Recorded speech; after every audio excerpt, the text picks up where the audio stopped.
Alloh taoloning ismul azami, eng buyuk ismi.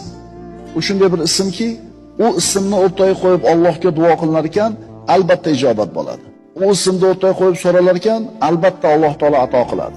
Payg'ambarimiz sollallohu alayhi vasallam mana bu ismi Alloh taoloning eng ismul azami deb tayinlab bizga belgilamaganlar. Toki musulmonlar Alloh taoloning hamma ismlarini o'qisin, o'rgansin, yaxshi ko'rsin va ular bilan duo qilsin. Siz muayyan holatingizda Alloh taoloning ismlaridan qaysinisiga muhtojroq bo'ladigan bo'lsangiz, shu siz uchun ismul azam bo'ladi.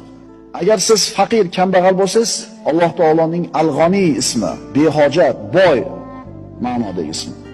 Sizga mana shu ismul azam bo'ladi. Agar siz zaif, nochor bo'lib turgan bo'lsangiz, Alloh taoloning Al-Qodir ismi siz uchun ismul azam bo'ladi. Agar adashgan bo'lsangiz, Al-Hadi, to'g'ri yo'lga boshlovchi ismi, Al-Hadi ismi siz uchun eng ulug' ism bo'ladi. Kasalmisiz? Ash-Shafi ismi sizga ismul azam. Yordam kerakmi? An-Nasir ismi sizga ismul azam. Mustormisiz? Al-Mujib ismi bilan Allohga duo qiling. Muayyan holatda muayyan